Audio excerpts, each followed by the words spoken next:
Hello, welcome to Fireside Chats. I am Magla Pillai, and the subject that we are taking up today is called Pain is Mandatory, Suffering is Optional. If this is news to you, do not feel alone. It is to most people.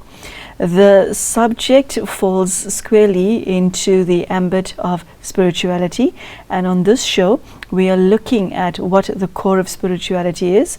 We are looking at the balance between spiritual integrity and philosophical integrity. We are also looking at what your relationship with God is, whether you enjoy a balanced life, and by that I mean between your inner and outer worlds, whether there is any pain in your life. Are you suffering? Are you a happy person?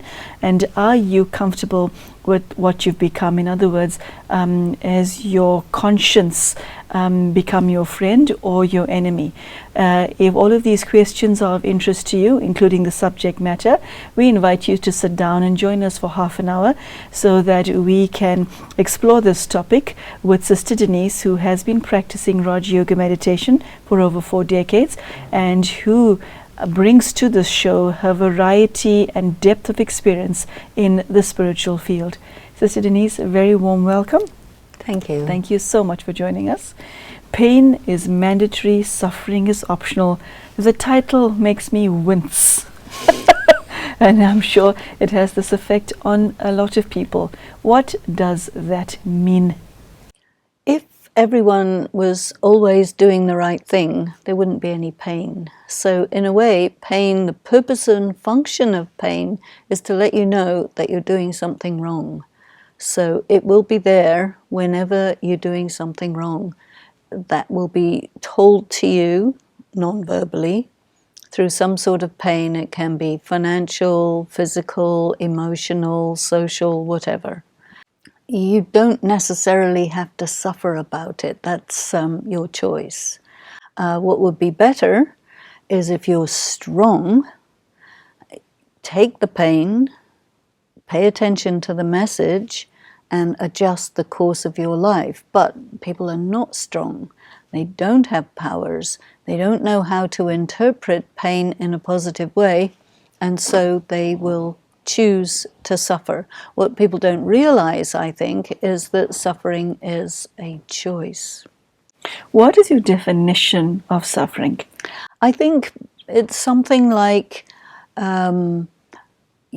reacting, groaning, complaining, being unable to manage it, making a big fuss about it, talking about it, getting other people to suffer with you, all this kind of thing.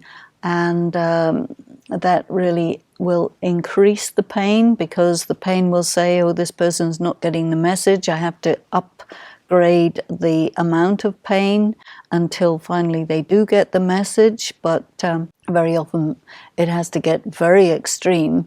And sometimes, the normal reaction to pain is, well, we don't want to suffer.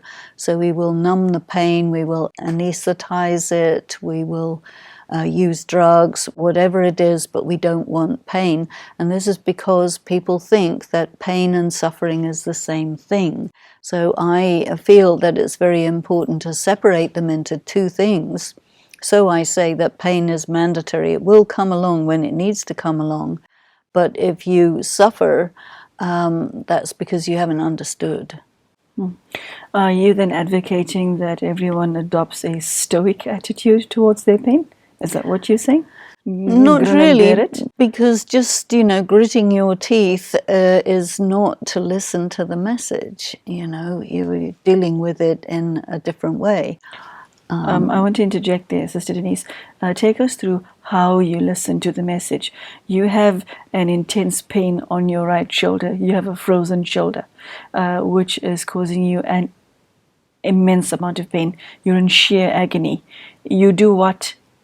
You say, hello, shoulder, what are you saying to me? Yes, you will. Okay. And you'll have to look at what led to that frozen shoulder, you see. And a lot of people, they have to work with computers, or they have to do repetitive actions which can result in that.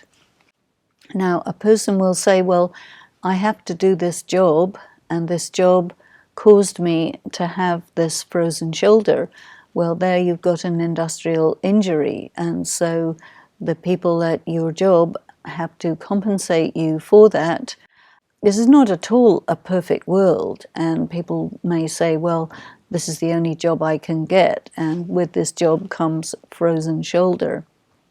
So, I mean, it's true, there are many things that you don't have so much control over, but there's a lot that you do have control over. And I think even where there are things that you don't have control over, you can have more control than you think by really thinking about it constructively and resourcefully. You know, with the computer, because so many people are on computers, there are many different kinds of mouse. And there are some type of mouse which requires a lot of energy, repetitive strain injury. There are other kinds of mouse which is very different, requires less. So you need to be able to look at some of your options. A lot of the pain that people have is because of injuries that occur due to them not paying attention. You know that the place where you are has a lot of uneven surfaces. That means look down, look where you're walking, you know. Look before you leap. There's so many of these messages that we have. Pay attention to your surroundings. You know, take responsibility for what happens to you. That's very helpful to make sure that you don't put yourself in a situation where pain has to come along and say, watch it, you watch what you're doing. You may be in a relationship which is very painful, but you're very attached to that relationship, and then pain has to be more powerful than the attachment. Denise, we focused largely now on physical pain, although you touched on relationships pain. Tell us about and take us through the steps in how you deal with mental pain and emotional. Are the principles the same? Physical pain knocks louder, so you're able to listen to it because it's overt, whereas mental pain could be a fog in your psyche that you may not be aware of. So how do you then become aware of it, and how do you manage it so that you come out of it? That is the aim of this, isn't it? That when you see pain as mandatory and suffering as optional, you are able to come out of it. Mm-hmm. Okay, how do you then apply what you just said? How do you apply this principle to managing mental pain? To me, a lot of the mental pain people have is because of their morality. And they will say, this should not be like this. And then they take pain from that statement. Rather, they should say, it is like this. Now, what are you going to do about it? You see? Or sometimes people say, well, you know, my relationship should be like this. My spouse should be behaving like this and not like that, and so on and so forth. And they stay stuck in the should, have to, ought to. And it is being stuck in that causes the pain, because the message of pain is it's nothing to do with should, have to, ought not. Take a look at what it is, and then look at that situation and see what your options are, and take responsibility for doing something proactive, you see. But the conventional morality, in a large number of cases, keeps a person stuck in an attitude, a mentality, which is not right. And because of that, the pain comes along to say, excuse me, your attitude is not right. But if you don't understand that message and you take it to mean the situation is not right, then the pain is only going to have to increase until you wake up to the fact that, you know, the thing that's wrong is your attitude. Okay. Tell us now about emotional pain. Do you apply the exact same principle? Do you modify what you said in any way? Emotional pain is very connected with attachment. And normally people are very attached. This is absolutely normal. This is the human condition. Okay, can I interject there? Attached to what? They could be attached to their relatives. They could be attached to their friends, their town, village, property, their mentalities, their religion, so many things that people can get attached to, and which can be an instrument for them to get pain, because attachment is considered as a vice. And so then to shift a person away from an attitude of attachment to an attitude of detachment is a huge cultural shift. So that may be a very big step for a person to take. Nevertheless, the suffering is there because of the attachment. The pain, as I mentioned in the title of the show, the pain is there, but when you respond to the pain proactively, or you start to work with your powers that you accumulate through meditation, then you're not suffering from that pain, but you're working towards easing the pain through getting the right attitude or the right positioning so that you are able to manage that pain. Denise, mankind has become extremely creative in finding fresh and new ways of numbing the pain, not anesthetizing it, but numbing it. I'm thinking alcohol, drugs, legal and or illegal, relationships, sex, etc. There's a variety of things that we do or behaviors that we engage in to make it go away, to postpone it, to push it at the back of the mind. And to a large extent, all of these methods are successful. What effect does that have on the human spirit? I would not say that they're successful. They may be successful in temporarily postponing the problem, but only temporarily. And the nature of pain is it will intensify until you wake up and pay attention to its message. So any action that you do which produces a result of negative consequences, but you persist in doing that activity, that's an addiction. And an addiction is always for the purpose of managing pain, which you aren't able to manage in the, you can say, spiritually correct way. Because the spiritually correct way to manage pain is to intensify your spiritual powers, your tolerance, your accommodation, all of these types of powers, and especially not using your thinking to think negatively about the pain.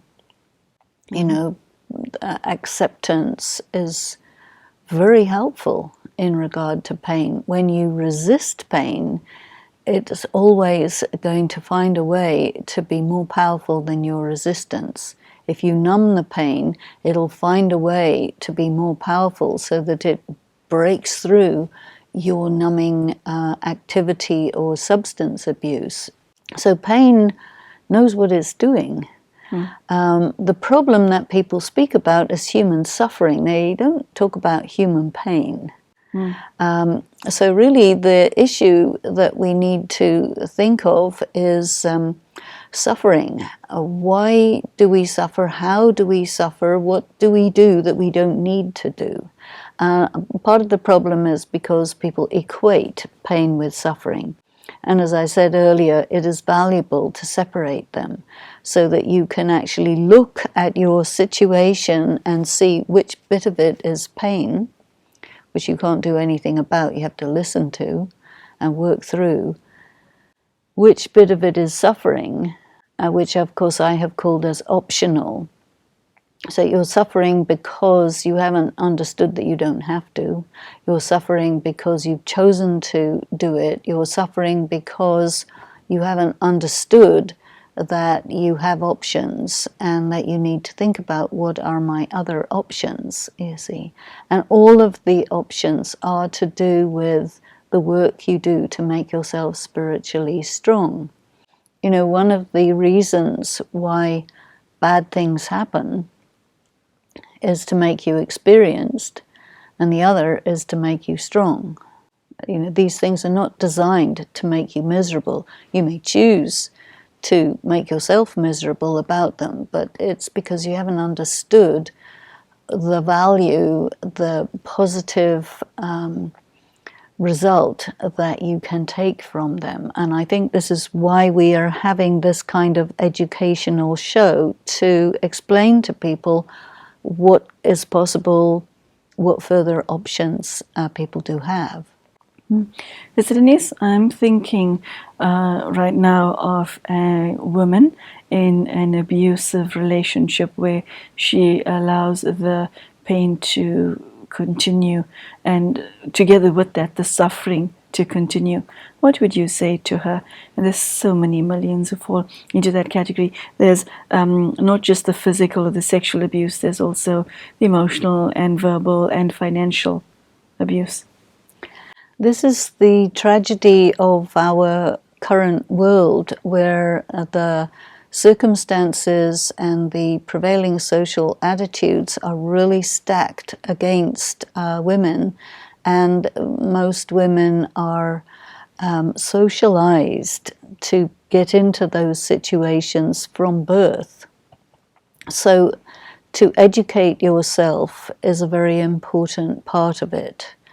One thing that's very important, one reason why it's very essential for women to get educated, not just only about these things, but other kind of education too, is because society has made it mandatory for women to be financially dependent on a man who is unreliable, who may not wish to do his side of the bargain, who may not be able to, who may die, who may get sick or whatever.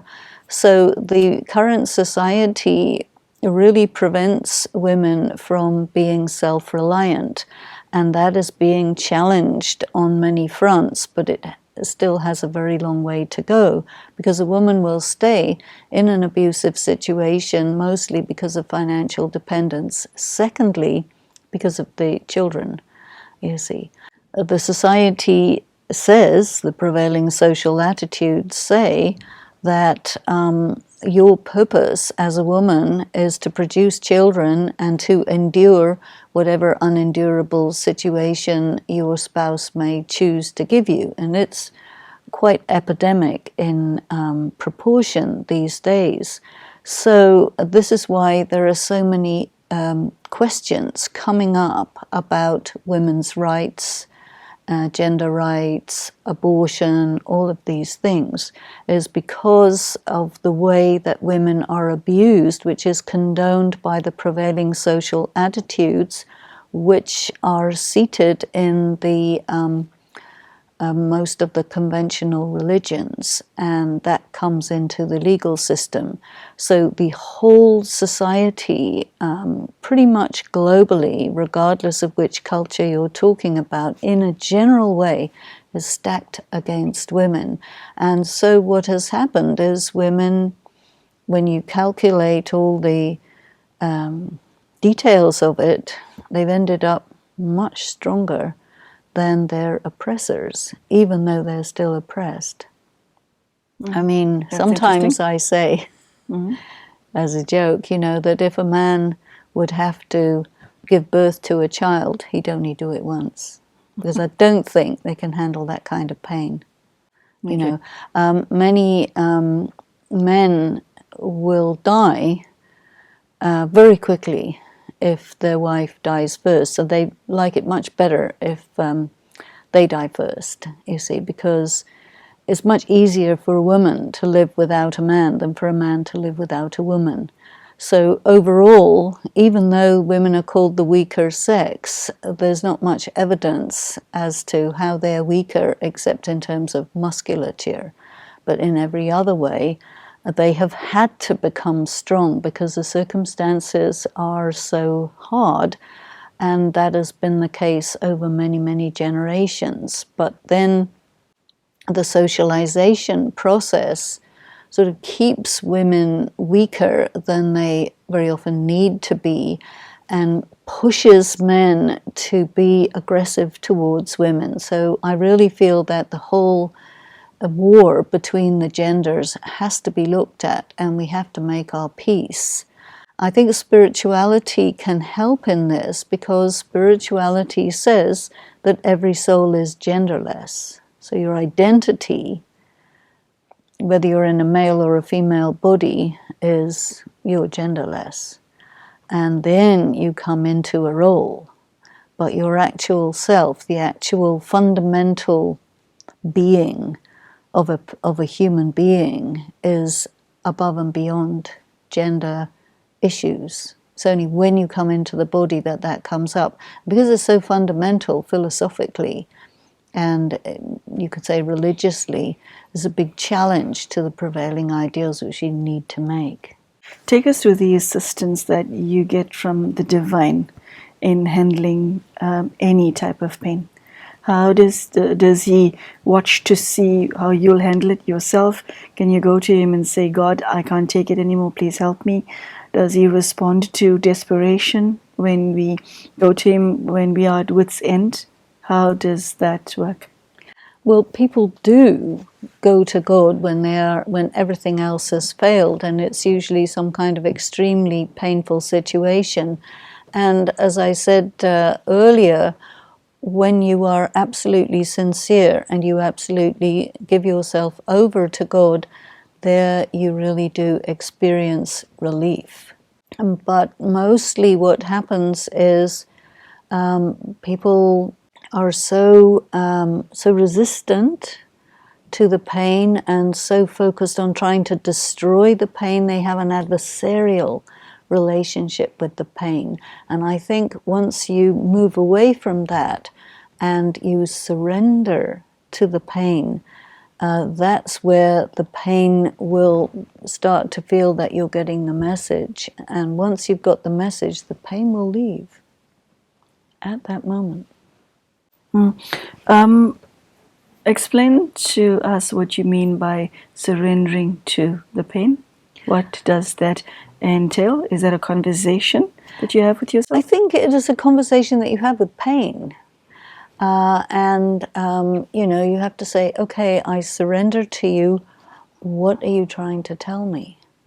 And stop all this resistance and really look at, know that pain is a message carrier and ask for the message, because pain is the postman. You want the letter, open the letter, read it, and this is what people do not get because they don't like pain, see.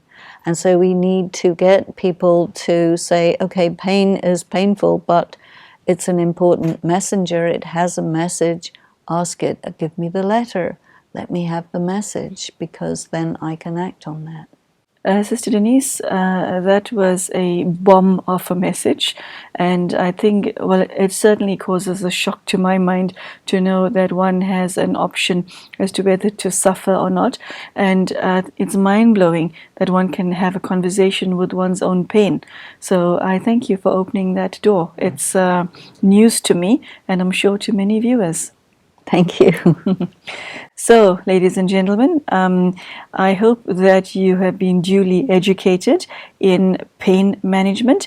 You suffer from various types of pain. We all do, whether it's psychological, physical, economic, whatever your pain is, to create a relationship with it, to understand that you can overcome it, to not be afraid of it, to not run away from it, nor to anesthetize it, but simply to look at it and ask yourself, what is the message?